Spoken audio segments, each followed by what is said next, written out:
Hi, hello, I'm Darby. Welcome to my channel. I finished another ink drawing.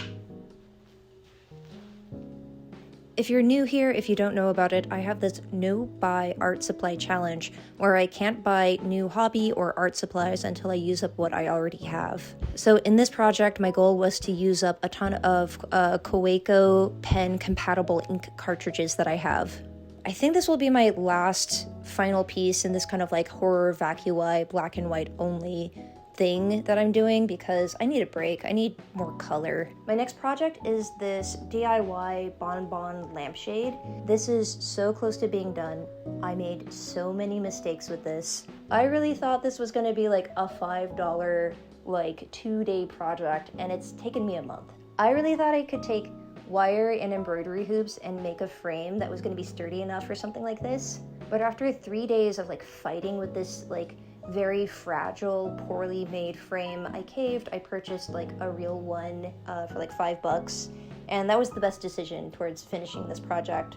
So this week I watched Saltburn and Poor Things. Saltburn I had the privilege of watching from the privacy of my own home. But like Poor Things, I went in with no context. I had been seeing on social media that people really liked it, and kind of like randomly, I went on a Monday night thinking that I would be like the only person in the theater. I did not make the connection that the Golden Globes had just happened and that Poor Things won a ton of stuff. So when I walked in, it's like 10 minutes before the movie starts. I'm expecting a mostly empty theater, 50% full. Like it's weirdly full on a Monday night. By the time the previews are over and the credits start rolling, the theater is like 99% full. And this is at the Rialto. It's like this like 2-3 screen theater, super old, very cute, but like the seats are not these like cushy like AMC like Cinemark seats, right? They're vintage, you're squished, I'm like elbow to elbow with like the people next to me. And that is a weird viewing experience to have for this movie. I think Emma Stone's great in it. I enjoyed all the performances by, Defoe and Ruffalo. Everyone was acting their little hearts out. I really enjoyed it, but if I'm recommending it to a friend, I will probably give them a heads up that there are like dubiously consensual sexual moments in the film that I think are ultimately like handled well, but if you're sensitive to that kind of stuff, maybe this is a movie you skip. I enjoyed Saltburn, but I think it's like a flawed movie. And I say that knowing it's kind of like absurd. Like no one's watching Saltburn because you're thinking like, oh, this is going to be like a very like plot forward thinky movie. You're watching it because you think everyone in the film is hot. Like we've got like 1-2 white boys of the month in it, at least. The Talented Mr. Ripley is like one of my like top 5 films. I love that movie a lot. And if I think of this as like an homage to it, it's nice. What I like love about The Talented Mr. Ripley is it like truly earns its preposterous ending. You like see the kind of totally bonkers series of events that lead the talented Mr. Ripley to like ascend his social status. And Saltburn was kind of like hand wavy over those like same details. But again, we're not watching Saltburn for the plot, we're watching it because there are beautiful people in it. I finished reading The Center, and I really enjoyed it. But there were also parts that I didn't enjoy, and I feel like I want to talk about those. In the book The Center, a Pakistani woman living in London stumbles on this like learning center that promises to teach you any language you want in 10 days. And if it sounds too good to be true, it's because that comes at a sinister and secret cost. And like I think my biggest gripe about this book is I was expecting a horror story, but instead I got a series of like really good, sharp, intelligent essays, which was like little bits of a horror story coming along to interrupt those essays. And I think it makes sense. I believe the writer got her start like writing these observational essays, and her thoughts about the mystique of translation, the economic realities of working as a translator, her thoughts on like modern dating culture and gender relations are all very interesting, and I enjoyed them a ton.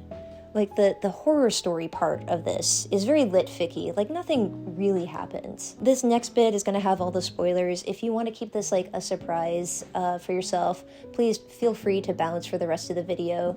Is everybody gone? Cool, all right, so how do you learn to speak any language in 10 days or less? You eat people. That's the big revelation. It's cannibalism. you listen to recordings of this person and then you eat their body. And this is something that is not explained to the students of this organization ever. And we also get a strong sense that the people that are being harvested for this cause are maybe doing it under duress. And so you would expect a character in a story like this to then do something with that knowledge. Maybe hatch a plan to shut down the center, go to the press with it, or at the very least, like, tell the other students that this is what's happening. But instead, we have this kind of like weirdly passive character who, you know, has like brief moments of outrage and horror, but kind of like quickly reconciles herself. She like develops a relationship with the director of the center, this woman who's said to inherit it from her father, who's one of the founders. So after finding out that she's been like non-consensually engaging in cannibalism, this person just like continues to develop her relationship with the director, to the point where she takes like a month-long trip to India to like hang out with the director and her family and the founders. And it's on this trip that she also finds out that she had physically found the human meat fridge, but the center staff found her before she could do anything, drugged her, and she has no memories of this event at all. So again, I would expect a character that found out she was basically roofied by the staff of her girlfriend to then do something about this, like break up with that woman, go to the press, do something, anything. But again, it's funny just how easily she just reconciles this like new reality too. Her girlfriend just does this kind of like hand-wavy promise of like, well, when I inherit the center, we'll do things better. We never find out exactly like what the girlfriend thinks needs to change about the center. Is it the non-consensual ingestion of human remains? Is it instructing your staff to drug the students of your center? Is it the kind of predatory practice of preying on low-income people in duress to like provide human remains for your students? As far as I can tell, the thing that the girlfriend thinks is wrong about the center is that it's just like owned by like 4 creepy old guys, and that as soon as it's owned by a woman, like all the aesthetic problems of this like institution will disappear. So I don't know if it's like my reading comprehension or if like I'm missing something. It's like maybe that's like the point. We're supposed to follow this like flawed character who, when confronted with like a disgusting reality, just like conforms to a new normal. But to me, that feels like a very generous reading of it, and I don't know if there's a lot of textual support for it. So yeah, that's the center. 3-star read, I guess, for how it turned out. Wanted it to be more. I just wanted something more than what I got. So that's it for this week's snack. If you made it this far, please like the video, subscribe to the channel. Thank you for watching. Bye-bye.